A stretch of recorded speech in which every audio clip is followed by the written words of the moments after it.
What is a seemingly harmless parenting mistake that will majorly fuck up a child later in life? I found that when my parents teased me about stuff I was clearly uncomfortable with, it made me tell them less later in life. I have a good relationship with my parents, but I don't tell them lots about my life because it's easier if they don't now tease about it. Never saying sorry to your kids. My mom only just recently started telling me sorry when she gets worked up. It's built up such a resentment for her over the years, and I also have trouble saying sorry myself because of it. Tell your kids sorry, especially if you overreact to something they did. Hey guys, much like you, I love reading people's stories on Ask Reddit. Unfortunately, there's a lot of weird middle school level, just thought experiment type hypotheticals like nice try Baskin Robbins. I don't find this compelling, so that's why I've made it my mission to trawl and crawl through Ask Reddit and find the very best content and put it in your ears. That's why I'm begging you, like and subscribe. If there's anything I can do to help you out, give you the kind of content that you crave to help you get through your workday, let me know in a comment. But please like and subscribe. Not following through with your promises. If you told your child you were buying ice cream tomorrow in the hopes that they'd forget, and the next day when they ask you tell them no, they'll see you as unreliable. Ice cream is just the first thing that came to my mind. I'm sure someone else can explain better what I'm trying to say here without sounding so ridiculous. I feel like most of these responses fall under seemingly harmful. A seemingly harmless mistake is rewarding your child with something when they do something they already enjoy. Take, for example, reading. If a child just enjoys reading, let the child read without giving any reward. Once you start rewarding the child for that act, their intrinsic motivation gets replaced. It's called the over-justification effect. Don't smother your kids. My mum quit having her own life the moment my brother and I were born. She was an incredibly devoted and loving mother, was very kind to us, but when we were born she stopped having friends, did not work, and was home every single day from when I was born to when I moved out in my early October 2nd, 2024. She was very easy to upset because she had no other source of self-esteem, and any time I screwed up, and I screwed up a lot, it was as if I had levied a very personal attack against her. In the last 5 years or so before I left, I don't think we had a single conversation that didn't drive her to tears, and I promise I wasn't that bad. I constantly felt cornered and stressed and fell into depression as a defense mechanism, and she took my resulting lack of performance very personally, creating a very treacherous cycle that was only broken when I enlisted and finally got away. To this day, I often feel like I'm a bad person who failed to live up to her love. Not creating a safe space for your kids to tell their secrets and make mistakes. When I was younger, I excitedly confided in my mum about my first boyfriend. But instead of calmly talking me through this, she immediately brought my dad in the conversation, and they both yelled at me and forced me to break up with him. Not stopping when your child says stop. Whether it's teasing or tickling or resting. Kids who have parents that don't respect their boundaries always seem to end up being the biggest dicks and bullies because they've learned they don't have to respect other people's feelings. I was a kid who loved to read, still do.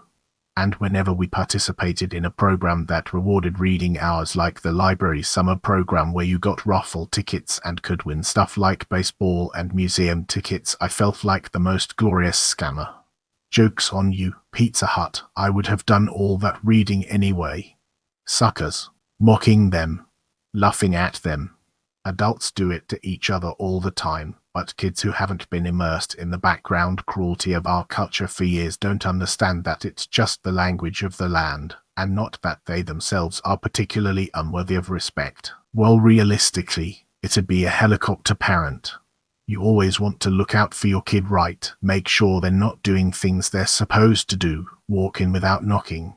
It ruins a relationship with a kid because even though you have a sense of privacy, the kid doesn't and will always paranoid of anyone entering their room without warning. It ruins a kid. Would my mum let me do this? Is she okay with it? Did you know that when you drink tea from a tea bag, especially a cheap tea bag, you are exposing yourself to microplastics greater in quantity than from any other source? Microplastics are the number one health risk of our generation, and they will have unknown consequences on future generations. So, if you value your health, destroy your tea bags, but that doesn't mean you can't enjoy great tea. I'm going to post affiliate links for my own homebrew loose leaf tea concoction that I drink every single day. It has no microplastics, and it honestly tastes better than tea from a tea bag ever did. So be sure to click the links below and get on the loose leaf tea train to avoid poisoning yourself and your children. The saddest part of this question is that my mom had done so many things that everyone is saying is bad, not hugging, praising, telling me to suck it up, etc. So let me give one that I feel would have helped me out growing up. Do not be afraid to admit when you are wrong or when you make mistakes to your child. My parents would go out of their way to justify any mistake they made and make it seem as if they were right no matter what the situation was. Gave me a pretty messed up view of right and wrong, as well as learning from mistakes, but was fixed by my grandma. It's a long story that I don't want to get into right now. Wow, chick and silver on my first ever comment, and it pertains to my shitty childhood. But on a serious note, I want to reiterate the importance of not only advice, but the consequences of not taking said advice. My parents never congratulated me on good grades, doing the right thing, etc. They would only say that's what you're supposed to do or you better keep it up, and threaten me if I didn't live up to their expectations. So now, as an adult, I'm instantly suspicious and at the same time worried of people complimenting me or congratulating me for anything I do, not giving them a factual and straightforward sex ed talk. My parents answered my questions truthfully and at an age-appropriate level throughout my childhood, and I am extremely thankful for it. Others around me have clearly not been that lucky. Getting them involved in problems they have no control over. My parents felt the need to keep me in the loop regarding our pending foreclosure and argue in front of me over which one was to blame when I was 10. What possible reason is there to share that with a kid? I barely slept for months. I was convinced the cops were gonna bust in at midnight and throw us all outside. Giving in to your kids' wants and desires without upholding discipline and consequences will give your kids a large uphill battle to climb later. I say this because my parents babied me a lot when I was young. I never had to do anything I didn't want to do. When I started getting bad grades because I wasn't doing my homework, my parents would have conferences with my teachers so they could give me extra credit. I had a rude awakening in college when I realized how hard life is. I 100 love and adore my parents.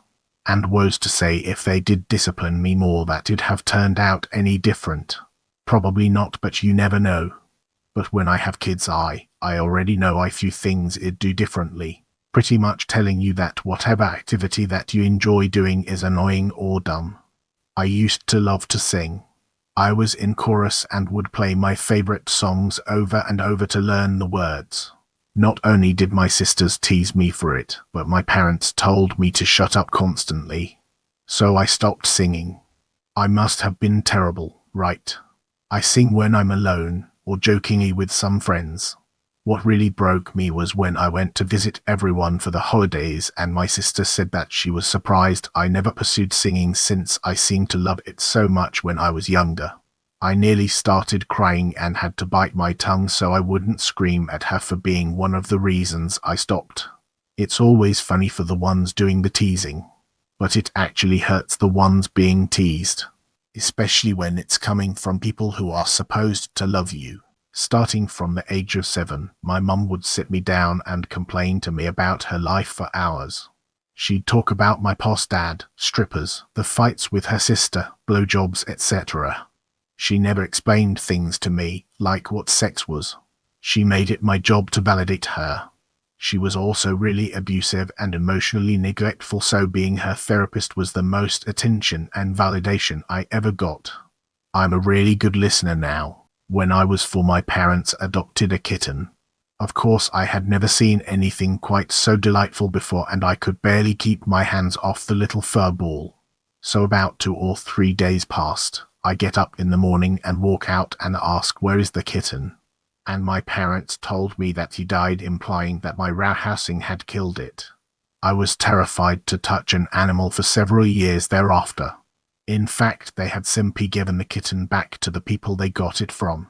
My parents sat me down at the kitchen table and forced me to write a letter to my boyfriend and tell him that I didn't want to see him anymore. I cried the entire time. After I was done, they posted pictures of the letter all over Facebook and acted like it was so cute. I taught my children at very young ages that outside of extreme circumstances, failing to keep a promise made is the same as telling a lie. Therefore, I won't make promises to them that I am not absolutely certain I can keep. They learned early in life that I take my promises very seriously and will go to great lengths to honor them. We have hit very hard times recently, and I have had to delay delivery on some promises, which breaks my heart. But they know that I will fulfill those promises eventually and are much more empathetic and understanding than their peers have been in similar situations. Once my brother was sent to his room by my dad after they got into an argument about something stupid. I used Google to prove my brother right, and we both were grounded for being disrespectful until he found out we were actually right. He never ungrounded us until the week was over and only told me he was wrong. Moral of the story: being right is disrespectful. I turned 36 this year, and I decided to focus on my physical fitness, so I bought a swim club membership.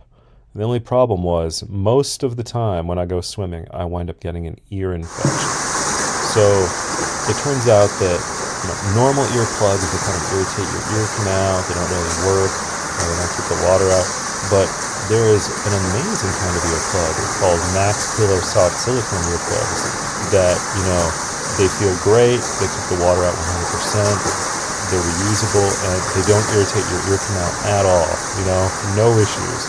If you've ever had a severe ear infection, you don't want to experience that again. It can permanently damage your hearing if you're unlucky. So investing in these earplugs is definitely a good idea. Also, when my baby was crying later this year and I could not get to sleep, I used the same earplugs and they worked great. I was able to sleep right next to a crying baby.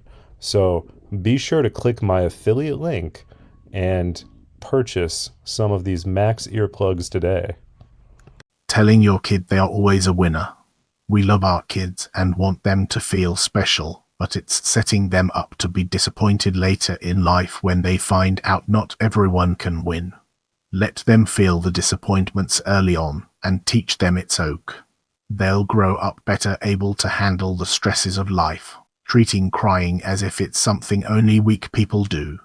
My dad in particular used to yell at me for crying, which only made me cry more, which made him yell more, and you get the point.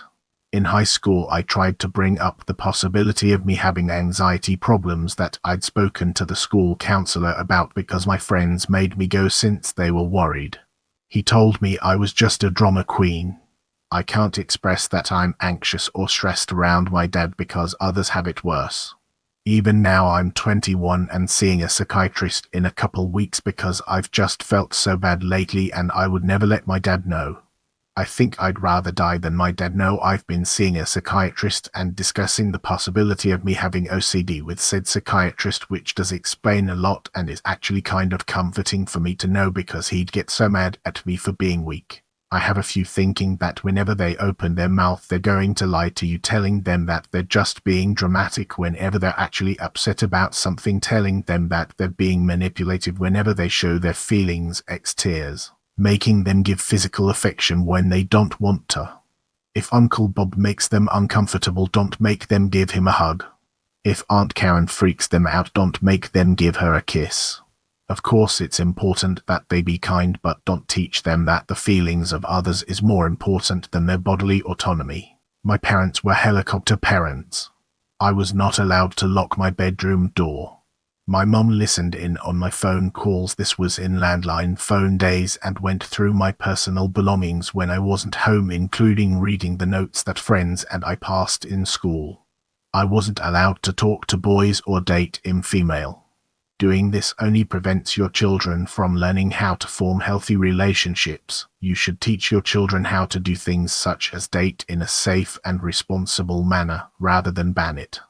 If there's ever a fly or a mosquito or like a yellow jacket or some weird unknown insect in my house, my wife will not leave me alone until it is dead, and she will blame me personally for having a house that an insect entered.